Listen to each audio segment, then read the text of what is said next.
गर्मियों में सुबह शाम 2 टाइम पानी दे के आप थक गए हैं। इस प्रॉब्लम का सॉल्यूशन ढूंढ रहे हैं।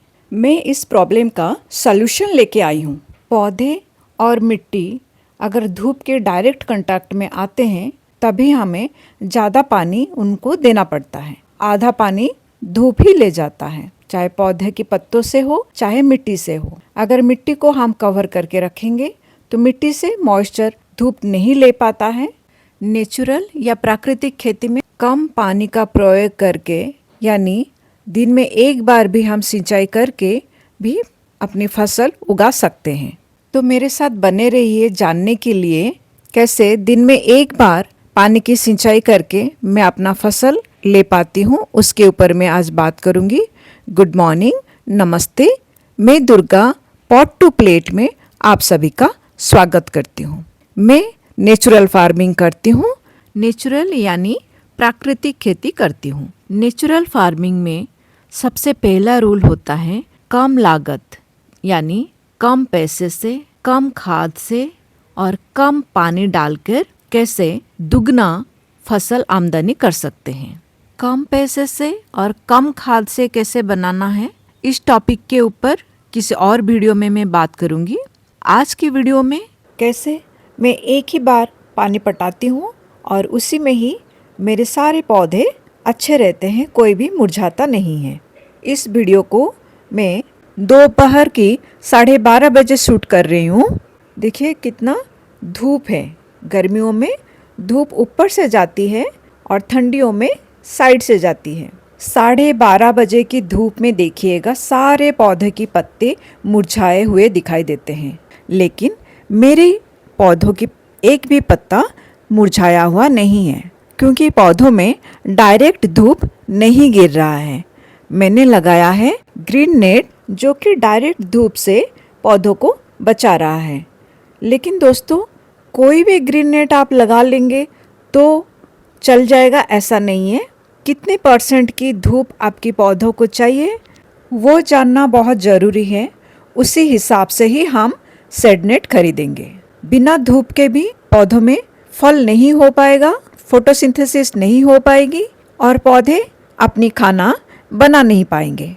मार्केट में बहुत तरीके के ग्रीन नेट मिलते हैं, तो गार्डन के लिए कौन सा ग्रीन नेट इस्तेमाल करना चाहिए, यानी कितनी परसेंटेज धूप हमारी पौधों तक पहुंचना चाहिए और कितना शेड नेट रोक सकता है, उसको देखते हुए हमें शेड नेट खरीदना है।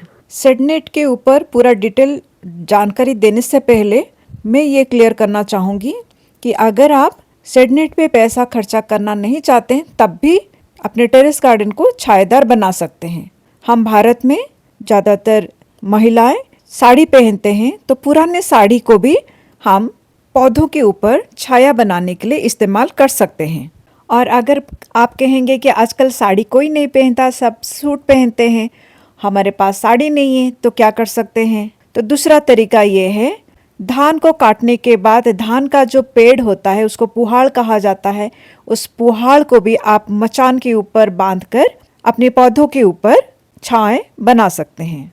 अगर साड़ी का इस्तेमाल करते हैं तो आपका फ्री में हो गया, और अगर पुहाड़ का इस्तेमाल करना चाहते हैं तो 100-200 रुपये में आपका काम हो जाएगा। पुहाड़ हवा में उड़ ना जाए इसलिए उसकी स्ट्रक्चर थोड़े से अच्छे से बनाना पड़ेगा, और हर साल पुहाड़ को आपको चेंज करना पड़ेगा, क्योंकि बरसात में वो गल जाएगा। साड़ी के अलावा और एक ऐसा चीज़ है जो हमारी गार्डन में छांव पैदा कर सकता है फ्री में, वो है फलदार बड़े बड़े पेड़। जैसे ये मेरे गार्डन में लगी हुई 2 साल पुराना पपीता का पेड़ मेरे टेरेस गार्डन का 5% हिस्सा छांव कर देते हैं।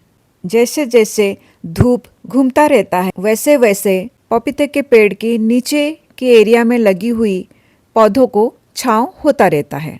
इन पपीते के पेड़ों को मैंने बीज से घर पर ही तैयार किया था और लगाया हुआ है। किस तरह से पपीते के पेड़ को अपने टेरेस गार्डन में लगा सकते हैं, उसकी डिटेल वीडियो मेरे चैनल में पब्लिश है, आप चाहें तो उसको देख सकते हैं।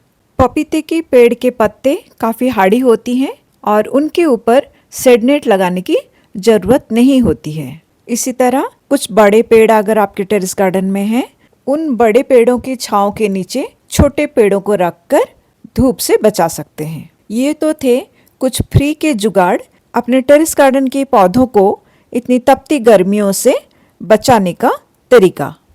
वीडियो की शुरुआत में मैंने कहा था धूप आधी पानी पत्तों से ले लेता है और आधी पानी मिट्टी से। मिट्टी के ऊपर डायरेक्ट धूप गिरने से मिट्टी से धूप पानी ले लेता है, इसीलिए मिट्टी को हमेशा ढककर रखना है। मिट्टी को किस तरह से तपती गर्मियों से बचा के रखना है उसके ऊपर एक डिटेल वीडियो मैंने बनाया हुआ है, उस वीडियो को आप देख सकते हैं। अब बारी आती है पौधों के ऊपर डायरेक्ट धूप गिरने से कैसे पौधों को बचा सकते हैं। उसके लिए हम लगा सकते हैं शेड नेट। पौधों के ऊपर ये जो कपड़े जैसे दिखाई दे रहा है उसको शेड नेट कहा जाता है। और ये देखिए काफ़ी ट्रांसपेरेंट है, मतलब आर पार दिखाई दे रही है। ये 50% धूप रोकता है और 50% धूप को नीचे छोड़ता है। जैसे आप देख पा रहे हैं इन पत्तों में हल्की सी धूप गिर रही है। ऐसा धूप विंटर में हमारी गार्डन में गिरती है और विंटर का धूप जैसे हमें अच्छा लगता है ऐसे पौधों को भी अच्छा लगता है। इससे ज़्यादा मोटा शेड नेट को अगर आप लगाएंगे तो उसमें धूप बिल्कुल भी नहीं आ पाएगी। मैं अपनी हाथ रखकर दिखा देती हूँ। देखिए अगर बहुत ज़्यादा घना शेड नेट आप अगर लगाते हैं तो पत्तों के ऊपर धूप नहीं गिरेगी। जिस तरह मेरे हाथ के ऊपर धूप गिरने के बाद मेरे हाथ की छाया पत्तों के ऊपर गिरी और पत्ते के ऊपर पूरी तरह से छाया हो गया। इसमें 50% छेद है। अगर बारिश गिरती है तो बारिश का पानी शेड नेट के ऊपर जमा होकर नहीं रहेगा, बड़ी आसानी से नीचे गिर जाएगी। इसके कारण बारिश के पानी के वेट से शेड नेट फटने का या शेड नेट का स्ट्रक्चर टूटने का कोई चांस नहीं रहेगा। शेड नेट लगाने के समय एक बात की जरूर ध्यान देना है कि शेड नेट ऊपर की तरफ होना चाहिए, साइड से खुला छोड़ना है। उससे टेरेस का छत जब गर्म होता है तो गर्म हवा साइड से बहते हुए बाहर निकल जाएगा। 50% जाली की वजह से भी गर्म हवा ऊपर की तरफ भी बाहर निकल जाएगा। आई होप मेरी दी गई जानकारी की मदद से इस तपती गर्मी में भी आप अपने टेरेस गार्डन में बहुत आसानी से सब्जियां उगा पाएंगे और एक बार पानी देकर अपनी बहुमूल्य समय भी बचा पाएंगे।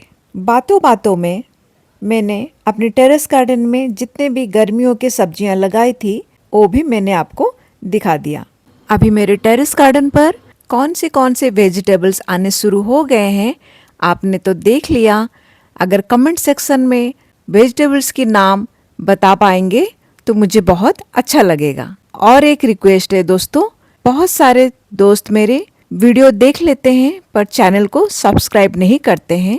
अगर वीडियो आपको अच्छी लगी तो please like, share and subscribe to my channel. उससे मुझे मोटिवेशन मिलती है। Thank you for watching the video. Healthy खाइए, हेल्दी रहिए। God bless you all.